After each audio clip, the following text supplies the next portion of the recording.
चलिए बच्चों आगे कंटिन्यू करें। चलो ठीक है, लिखिए थ्योरम नंबर 5 और 6 लिखो। थ्योरम नंबर 5 और 6।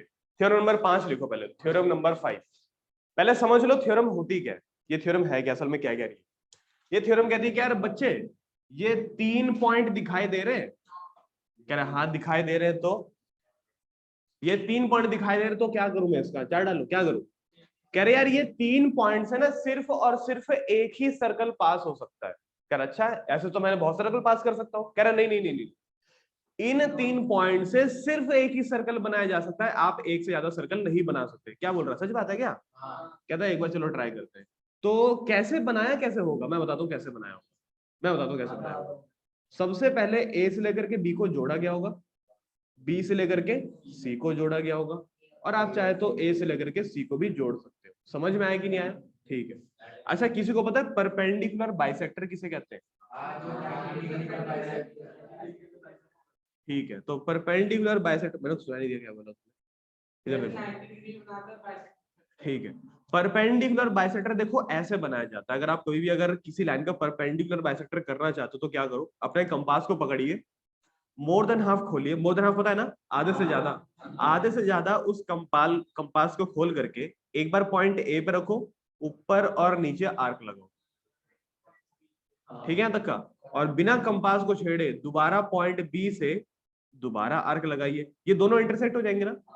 जब आप इन दोनों इंटरसेक्शन पॉइंट को जोड़ दोगे ना, जब आप इन दोनों इंटरसेक्शन पॉइंट को जोड़ दोगे तो ये एक लाइन बनेगी जो कि ए बी को डिवाइड कर रही होगी। ये ए बी को डिवाइड नहीं, ये ए बी को बाइसेक्ट कर रही है। और सिर्फ बाइसेक्ट नहीं कर रही, परपेंडिकुलरली बाइसेक्ट कर रही है। समझ में आया कि नहीं आया?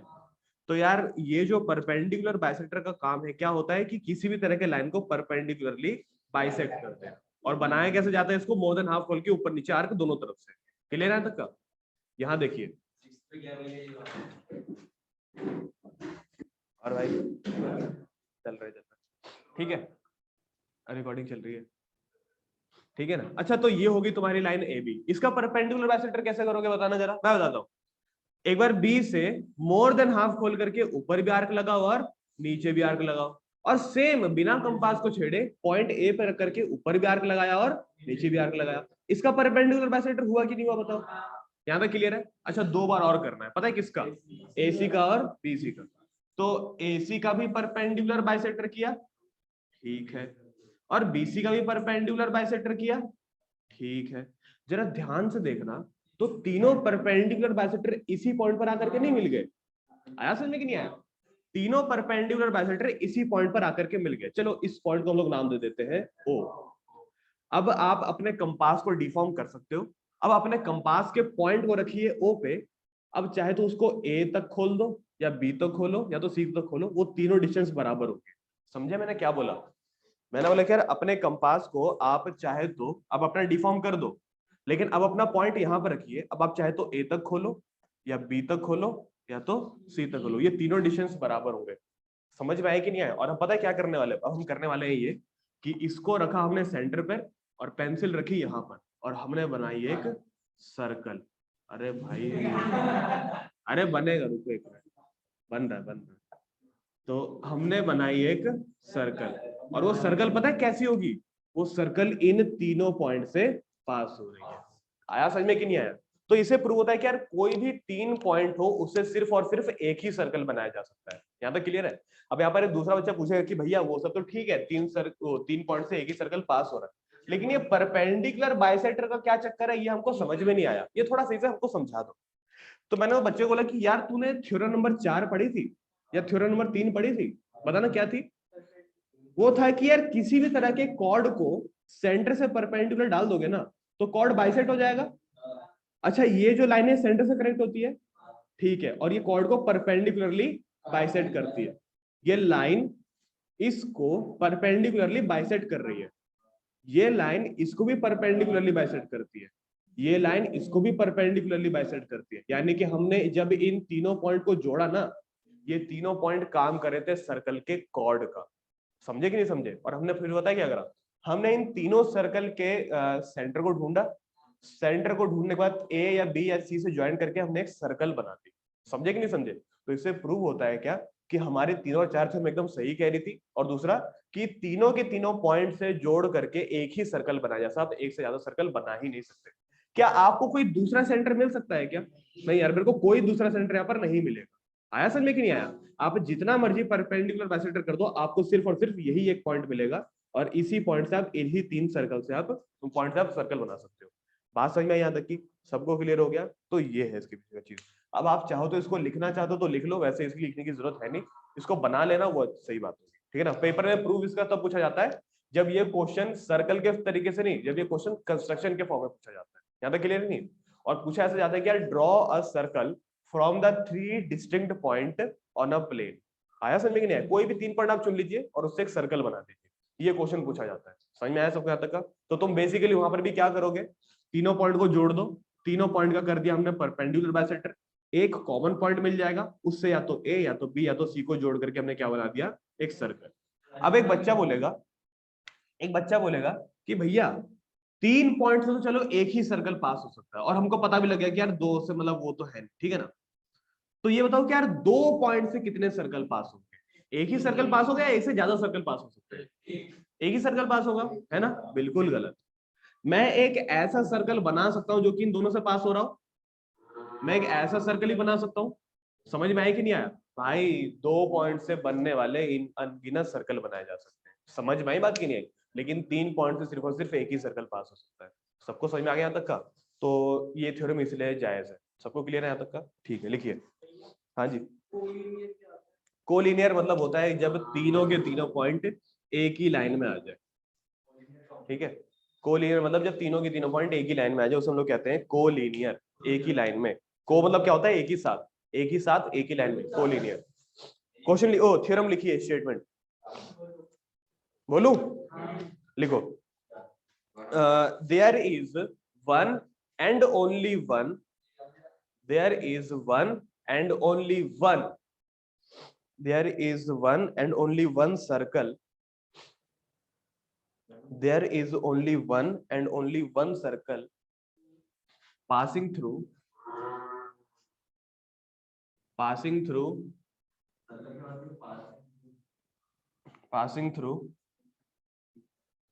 3 distinct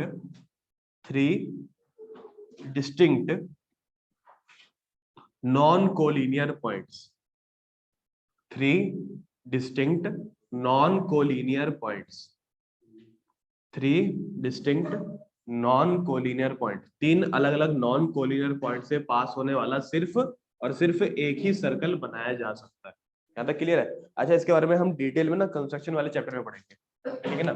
फिलहाल के लिए आप एक ऐसी फिगर बना दो, पहले सर्कल बनाना, ऐसी सर्कल, और ये दिखाई दे रहा है, ये 3 कॉर्ड बनाइएगा। कॉर्ड को नाम दे दो तुम लोग ए, बी और सी, ठीक है। तीनों कॉर्ड को कर दो परपेंडिकुलर बाइसेक्ट, और ध्यान रखना सबका सेंटर ये आना चाहिए, ठीक है। इस सेंटर को नाम दे दो तुम लोग, अबे जा पेन से बना ले भाई, पेन से बना ले, ठीक है। बस बना लो, जल्दी करो लेकिन। Theorem number 5, theorem number 5। अगला लिखिए theorem number 6। Equal cord of a circle, equal cord of a circle subtend, equal chord of a circle subtend equal angle at the center, equal chord of a circle subtend equal angle at the center। लिख दिया बच्चों? equal chord of a circle, ओ भाई sir ये तो हो गया sir, equal दोबारा काट दो उसको। equal chord of a circle are equidistant from the center, equal chord of a circle are equidistant from the center, equal chord of a circle are equidistant from the center। लिख दिया? ठीक है, समझ लो इसका मतलब क्या होता है। इसका मतलब समझ लीजिए क्या होता है। सर्कल दिखाई दे रहा है ये वाला सर्कल है, ये मतलब मान लो सर्कल है, फिर ये सर्कल दिखाई दे रहा है बच्चों, ठीक है। यहाँ पर 2 कॉर्ड है, बोला गया है कि यार अगर कॉर्ड की लेंथ अगर आपस में बराबर होगी ना, तो वो कॉर्ड सेंटर से भी बराबर ही डिस्टेंस पर होगा। आया समझ में कि नहीं आया? अगर कॉर्ड की लेंथ अगर आपस में बराबर होगी तो कॉर्ड का डिस्टेंस भी सेंटर से क्या होगा? बराबर होगा। तो चलो मान लेते हैं कि यार ये है दो कॉर्ड, एक कॉर्ड है तुम्हारा ए बी, इस कॉर्ड का नाम है सी डी। तो बोला अच्छा सेंटर से डिस्टेंस कैसे पता लगाते हैं? देखो यार सेंटर क्या है? पॉइंट है, और कॉर्ड क्या है? लाइन है। तो एक पॉइंट और एक लाइन के बीच का डिस्टेंस कैसे पता लगाओगे यार? पता लगाने को तो कई सारे तरीके हैं। तो सबसे बेहतरीन तरीका कौन सा है? सबसे बेहतरीन तरीका है ये, इसे कहते हैं हम परपेंडिकुलर डिस्टेंस।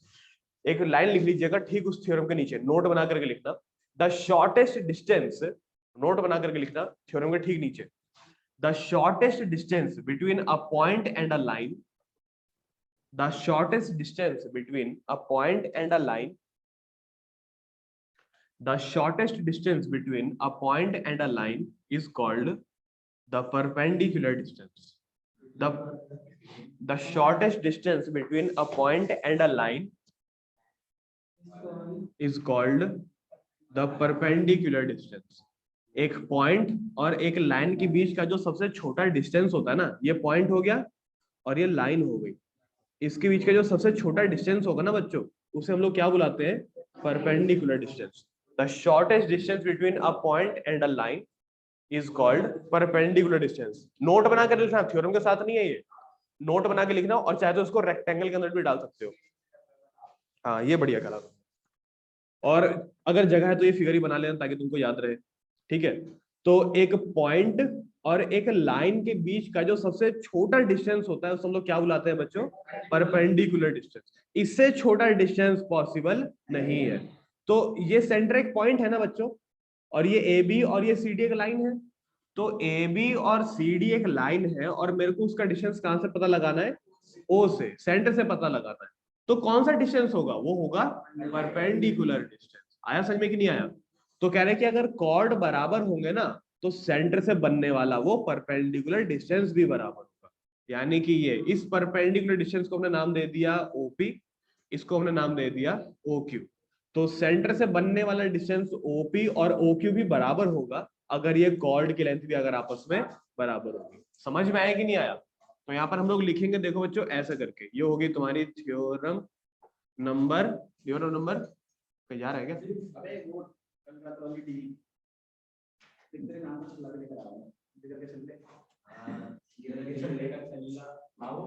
समझ गया ना तू? आगे रखता हूँ, यहाँ पे ठीक है। शावी कहाँ है? अरे थ्योरम नंबर कौन सी है ये? थ्योरम नंबर 6 है क्या? थ्योरम नंबर 6, ठीक है ना? क्या थी? कि इफ ए बी बराबर सी डी, अगर कॉर्ड ए बी और सी डी आपस में क्या होंगे बच्चों? बराबर होंगे, तो उनका डिस्टेंस भी सेंटर से बराबर होगा। बोलने का मतलब है ये, अगर कॉर्ड बराबर होंगे देन ओपी बराबर में ओक्यू, कॉर्ड बराबर तो सेंटर से डिस्टेंस बराबर। अब हमको यही प्रूव करना है कि यार ये सेंटर से डिस्टेंस इसका बराबर हो। ठीक है ना? कैसे प्रूव करेंगे? ध्यान से सिर्फ बोर्ड पे देखते रहना, आराम से आपको समझ में आ जाएगा। देखिए सबसे पहले आपको एक छोटी सी हल्की फुल्की कंस्ट्रक्शन करनी पड़ेगी, वो है ये कि सेंटर से लेकर किसको ज्वाइन कर दीजिए आप लोग? ओ और बी को, ओ डी और ओ बी, ओ सॉरी डी और बी को। आ गया समझ में? यहाँ तक का? तो सेंटर से लेकर के मैंने डी और बी दोनों को ज्वाइन कर दिया। हमको पता है कि यार सेंटर से किसी भी तरह के लाइन के बीच का डिस्टेंस जो होता है वो कैसा डिस्टेंस होता है? Perpendicular distance. ये भी परपेंडिकुलर डिस्टेंस। क्या सबको यहां तक समझ में आ गई बात? ठीक है। तो अगर आप ओपी और ओक्यू को बराबर करना चाहते हो ना, तो आप इन दोनों ट्रायंगल को कर दीजिए कॉन्ग्रुएंट। लेकिन कैसे करेंगे कॉन्ग्रुएंट? चलो मैं बताता हूँ, ठीक है ना? देखो ओबी बराबर में ओडी होगा, क्योंकि ये तो सर्कल की रेडियस है और रेडियस तो हम कई कई बार बराबर कर चुके हैं। ठीक है, तो ओबी बराबर में ओडी। दूसरा बताइए, चलो 90 डिग्री हो गया। अगला बताइए पीबी और क्यू, पीबी और क्यूडी क्यों? क्योंकि पूरे क्वेश्चन में कहीं नहीं दिया हुआ है। पीबी और क्यूडी रेडियस के बराबर है, एकदम बढ़िया। लेकिन तुमको कैसे पता ये पीबी हाफ है? बिल्कुल ध्यान से, ठीक है ना? यहाँ पर 2-3 थ्योरम काम कर रही है। सबसे पहला, ठीक है ना, सबसे पहला क्या कि यार चलो ठीक है, यहाँ तक हमको समझ में आ गया कि यार ए बी और सी डी बराबर है, तो इससे पी बी और क्यू डी कैसे बराबर हो गए, यहाँ तक क्लियर है। अगर ये पी बी और क्यू डी बराबर होना ही है ना, तो उनके ऊपर ये चीजें लागू होनी चाहिए क्या, कि अगर पूरा का पूरा ए बी सी डी बराबर हो सकता है, तो ए बी का आधा आधा हिस्सा भी बराबर हो सकता है, ठीक है। लेकिन हमको कैसे पता ये पी बी और क्यू डी आधा हिस्सा है? देखो, सेंटर से डाला हुआ परपेंडिकुलर कॉर्ड को क्या करता है, बाइसेक्ट करता है। आया समझ में कि नहीं आया?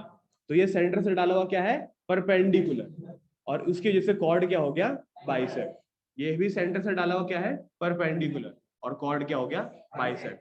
तो अगर आपका ए बी और सी डी बराबर हो सकता है, तो ए बी और सी डी के हाफ भी बराबर हो सकते हैं। हाफ कौन है?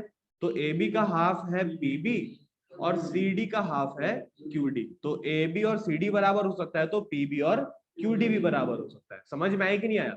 अब फाइनल चीजें मेरे को बताओ कि यार कौन से रूल से कॉन्वर्ट हुआ है, आर एच एस से। तो 90 डिग्री के आगे वाला हाइपोटेनस, हाइपोटेनस हाइपोटेनस बराबर, ठीक है ना, 90 90 बराबर, और साइड साइड बराबर, तो आर एच एस। यहाँ तक क्लियर है कि नहीं है? अच्छा, अब लिखने का तरीका समझ लो पहले। यहाँ पर लिखने का तरीका थोड़ा सा ज्यादा नहीं, थोड़ा सा कॉम्प्लिकेटेड है। तो ये रही इसकी कंस्ट्रक्शन। कंस्ट्रक्शन हमने पता है क्या करी थी, ओ से लेकर के डी को हमने जोड़ा था, ओडी और ओबी को जोड़ा था। तो ज्वाइन कर दो, join O to B and D. O को किससे ज्वाइन कर दो आप लोग, बी और डी से। समझ में आ गया आते यहाँ तक की? चलो ठीक है। तो ये तो हो गया तुम्हारा कंस्ट्रक्शन। अब करेंगे इसको प्रूफ। तो ये रहा इसका प्रूफ। इन दोनों ट्रायंगल को कॉन्वर्ट करना था, ठीक है, आओ करते हैं। दोनों ट्रायंगल का नाम पता है क्या है? इस ट्रायंगल का नाम है पी ओ बी, और इस ट्रायंगल का नाम है क्या था इसका नाम, Q O D, Q O D. सबसे पहले रेडियस बताया था, तो रेडियस ही बताते हैं फिर। तो ओ बी बराबर में ओ डी, पता है क्यों?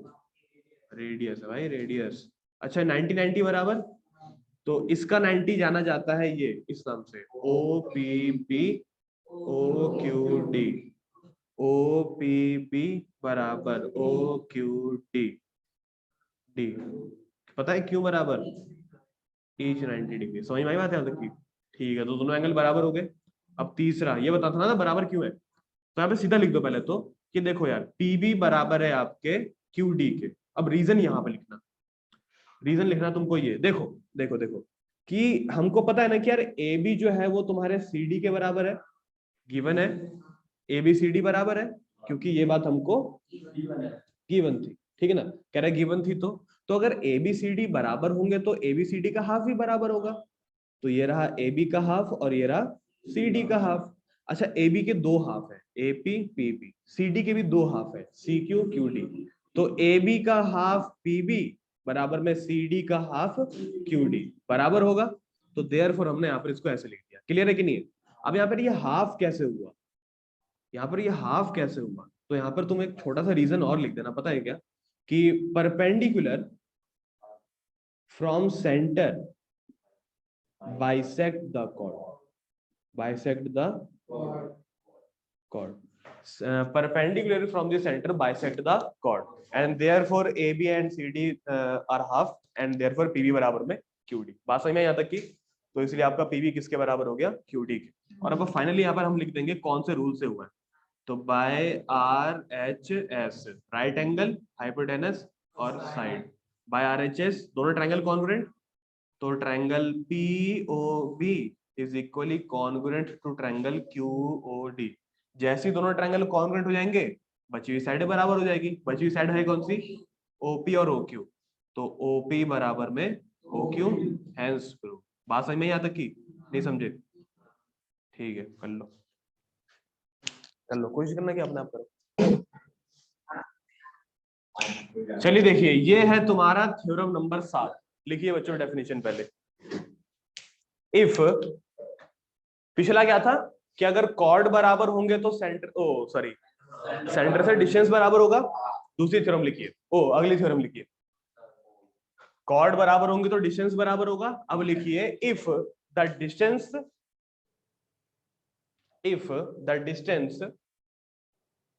From the centre, if the distance from the center of two chords are equal, if the distance from the center of two chords are equal, then the chords are equal. Then the chords are equal. लिख दिया बच्चों? ठीक है, तो पिछले वाले theorem का मतलब था कि अगर कॉर्ड बराबर होंगे तो सेंटर से डिस्टेंस बराबर होगा, ओपी ओक्यू बराबर होगा। और इस वाले का मतलब है कि अगर ओपी ओक्यू का डिस्टेंस अगर बराबर है तो ये ए बी और सी डी बी कॉर्ड भी बराबर होंगे। आया समझ में कि नहीं आया? सेम कंस्ट्रक्शन है, बस इसको करने का तरीका थोड़ा सा अलग है। दोनों दोबारा इन दोनों ट्रायंगल को कॉन्वर्ट करना पड़ेगा, ठीक है ना? कैसे करोगे? ओपी ओक्यू सर बराबर दिया हुआ है ना? अच्छा, सेंटर से सुनो एक पॉइंट से एक लाइन के बीच का डिस्टेंस एक परपेंडिकुलर डिस्टेंस होता है, तो परपेंडिकुलर बराबर होगा। और तीसरा ओबी और ओडी बराबर होंगे, क्योंकि ये क्या है बच्चा? रेडियस। तो रेडियस बराबर हो गया, ओपी ओक्यू बराबर हो गया क्योंकि गिवन था, और 90 डिग्री तो बराबर हो गए। तो दोनों ट्रायंगल आपस में क्या हो गए? कॉन्ग्रुएंट हो गए। तो यहाँ पर लिखिए कि इन ट्रायंगल OPB बराबर में and ODQ, in triangle OPB and triangle ODQ क्या बोलोगे? सबसे पहला OP बराबर में OQ गिवन दिया हुआ है। दूसरा 90-90 बराबर एंगल OPB बराबर OQD, क्यों बराबर है? ईच 90 डिग्री है। तीसरा रेडियस नहीं लिखा तक, ठीक है, तो OB बराबर में OD बराबर होगा ये वाला, क्योंकि ये क्या है? रेडियस। समझ में आई बात? ध्यान रखिए। तो ये हो गई तुम्हारी सर्कल की रेडियस। दोनों ट्रायंगल कॉन्ग्रुएंट हो गए, लेकिन कौन से रूल से कॉन्ग्रुएंट हुए? By RHS। तो by RHS triangle OPB is equally congruent to triangle ODQ। सबको यहाँ तक क्लियर है? ठीक है। अच्छा, अगर ये दोनों ट्रायंगल अगर कॉन्ग्रुएंट होंगे तो बोल सकते हैं कि यार ये बची हुई साइड PB और QD बराबर होगा। ठीक है, तो मैंने यहाँ पे लिख दिया PB किसके बराबर होगा? QD के। और क्यों होगा बच्चे बराबर? By CPCT। ठीक है, क्या क्वेश्चन हो गया खत्म? नहीं, क्वेश्चन तो पूरा तब होगा जब आप AB और CD बराबर करोगे। ये PB और QD बराबर करके तो कुछ होने वाला है नहीं। तो इसको हम कंटिन्यू करते हैं। देखो जो यहाँ से, तो ये हो गया तुम्हारा PB और ये हो गया तुम्हारा QD। सबको दिखाई दे रहा है? ठीक है, हम क्या करने वाले हैं? हम करने वाले हैं ये कि मैं दोनों तरफ मल्टीप्लाई कर देने वाला हूँ 2 से। मैं यहाँ पर भी और यहाँ पर भी क्या करूंगा? 2 से मल्टीप्लाई कर दूंगा। तो यहाँ पे लिख देते हैं मल्टीप्लाई बाय, मल्टीप्लाई बाय 2। दोनों तरफ किससे मल्टीप्लाई कर दिया? 2 से मल्टीप्लाई कर दिया। तो अब ये पता है क्या बन गया? अब ये बन गया 2PD बराबर में 2Q, 2PB बराबर में 2QD। समझ में आई बात यहाँ तक की? ठीक है बच्चों, ध्यान से सुनना जो मैं बोल रहा हूं। ये जो PB है वो AB का हाफ है, तो ये जो AB है वो PB का दुगना होगा, यानी कि PB का जो दुगना होगा वो AB के बराबर होगा। नहीं आई बात समझ में? ठीक है ना? ये जो QD है वो CD का हाफ है, QD CD का हाफ है, तो CD QB का दुगना होगा, यानी कि QD का दुगना करने पर हमको क्या मिलेगा? CD मिलेगा। समझ में आया कि नहीं आया? PB का दुगना करने पर AB और QD का दुगना करने पर CD। इसको डबल करने पर क्या होगा? इसको डबल करने पर AP भी आ जाएगा, बड़ा हो जाएगा। और बड़ा हो गया मतलब क्या बन गया? ये AB बन गया। QD को डबल कर दोगे तो क्या बन जाएगा? ये QD को डबल कर दोगे बन जाएगा ये CD। आ गया तुमको समझ में? यहाँ तक का नहीं समझे बात को? तो देयरफॉर AB बराबर में CD। कर लीजिए इसको, ये कॉपी करिए। कोशिश करो कि अपने आप कर सको, बोर्ड पे कम देखने की जरूरत पड़े।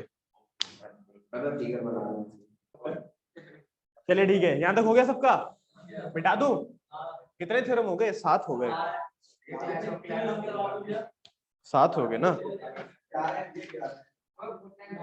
चलो इतना थ्योरम ठीक है, इतना थ्योरम ठीक है। अब बच्चों क्वेश्चन लिखना शुरू कर दीजिए।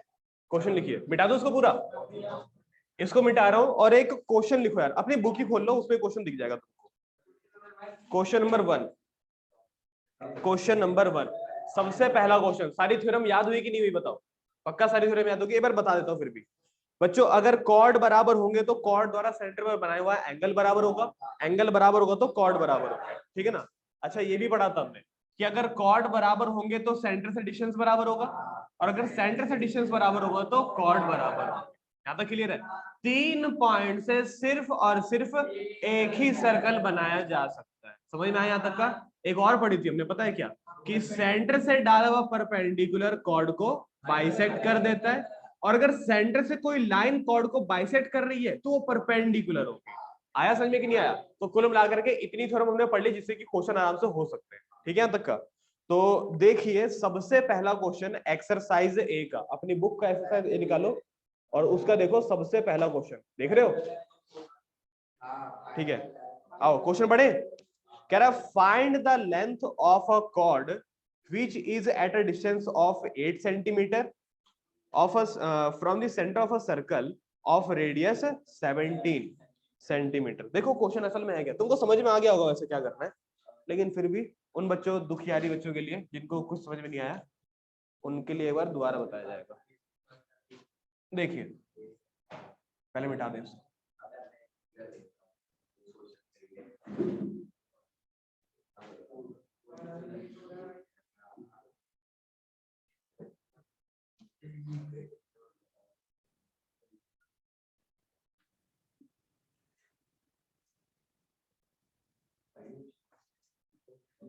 चलो देखो क्या रखिए, एक सर्कल है कोई सा भी, अरे इधर देखो ये मुन्ना, एक सर्कल है कोई सा भी, ये उस सर्कल का सेंटर, क्या रखिए यार, ये रहा कॉर्ड, चलिए कॉर्ड को नाम दे देते हैं हम लोग ए बी। कह रहे यार ये कॉर्ड ना सेंटर से पता है कितनी दूरी पर है, कितनी दूरी पर है ना, यही है 8 सेंटीमीटर है। अच्छा ठीक है, हाँ हो सकता है, मेरे को लगा 7 रेडियस, ठीक है। तो ये जो कॉर्ड है ना, ये सर्कल के सेंटर से कितनी दूरी पर है, 8 सेंटीमीटर की दूरी पर, ठीक है। और कह रहे कि यार इस सर्कल का जो रेडियस है वो है 17 सेंटीमीटर, और मेरे को जहां तक याद आ रहा है कि यह है सर्कल का सेंटर और ये हो गया रेडियस। सेंटर से अगर आप बाउंड्री कनेक्ट करोगे तो रेडियस ही तो होगा, तो ये हो गया रेडियस, यानी कि ये 17 सेंटीमीटर होगा। और कह रहे हैं कि यार कॉर्ड की लेंथ बतानी है, कैसे बताएं कॉर्ड की लेंथ। देखो हमको इतना तो पता है, हमको इतना तो पता है कि किसी पॉइंट से किसी लाइन के बीच का जो डिस्टेंस होता है वो क्या होता है, परपेंडिकुलर डिस्टेंस। और अगर आप एक सेंटर से कॉर्ड के ऊपर परपेंडिकुलर डालोगे तो कॉर्ड बाइसेक्ट हो जाएगा, ठीक है। तो अब मेरे पास जो प्लान है उसको ध्यान से सुनना। हम कॉर्ड ए बी एक ही बार में नहीं निकाल पाएंगे, सबसे पहले हमको निकालना पड़ेगा सी बी। सबसे पहले हम लोग सी बी निकाल लेंगे, फिर सीबी को हम लोग कर देंगे दुगना ताकि हमारा क्या निकल जाए, ए बी निकल जाए। लेकिन हम ये सीबी ए बी निकालेंगे कैसे करके, देखो ये जो ट्रायंगल बन रहा है ना, ये है एक तरीके का राइट एंगल्ड ट्रायंगल। कैसा triangle, right angled triangle. Right angle triangle में हम लगा सकते हैं पाइथागोरस थ्योरम। समझ में आया कि नहीं आया। तो अब हाँ, तो देखो गिवन क्वेश्चन में क्या क्या दिया होता है। गिवन क्वेश्चन में दिया हुआ था कि यार A B is a chord, सबसे पहला A B is a chord, ठीक है यहां तक का। दूसरा ये सेंटर से डिस्टेंस दिया हुआ है, ठीक है। तो सेंटर से डिस्टेंस हमको दिया हुआ है, कितना दिया हुआ है, 8 सेंटीमीटर। अच्छा सर्कल की रेडियस दी हुई है, तो ठीक है, सर्कल की रेडियस दी हुई है हमको 17 सेंटीमीटर, तो ये हो गया गिवन। अब लिखेंगे हम लोग फाइंड, क्या फाइंड करना है, तो ए बी कॉर्ड की लेंथ पता करनी है। समझ में आ गया यहाँ तक का। और ये रहा इसका सॉल्यूशन, ध्यान से सुनना। तो सेंटर से जो डिस्टेंस होता है वो परपेंडिकुलर डिस्टेंस होता है, तो यहाँ पे लिखिए वी नो, हमें पता है, ठीक ना, अबे मेरे को भी पता है देख लो, लेकिन we know distance from a point to a line is perpendicular distance, therefore OC is perpendicular to AB। ये जो OC वो AB के ऊपर परपेंडिकुलर होगा, और अगर OC AB के ऊपर परपेंडिकुलर होगा तो इसको बाइसेक्ट भी करेगा और राइट एंगल ट्रायंगल तो बनेगा ही। यहाँ तक क्लियर है। Therefore OC is perpendicular to AB and OC bisects A B. कोई पूछेगा कि यार ये परपेंडिकुलर भी बनेगा, चलो ठीक है क्योंकि तुमने यहाँ पर एक्सप्लेन कर दिया, लेकिन ये बाइसेक्ट करेगा इसका क्या रीजन है? तो इसका मैंने यहाँ पर थ्योरम लिख दी। क्या थ्योरम लिख दी? कि perpendicular from centre bisect the chord. यहां तक क्लियर कि नहीं है? Perpendicular from centre bisect the chord, therefore OC bisect the chord AB. Perpendicular कैसे हुआ? क्योंकि एक पॉइंट से एक लाइन के बीच का डिस्टेंस क्या होता है? Perpendicular distance. बाइसेक्ट क्यों करा? सेंटर से परपेंडिकुलर डालोगे तो बाइसेक्ट ही करेगा। समझ में आई बात कि नहीं आई? तो ये लाइन लिखना जरूरी है बच्चों। क्लियर है यहां तक का? अच्छा, अब पाइथागोरस थ्योरम लगाने के लिए ट्रायंगल देखना पड़ेगा।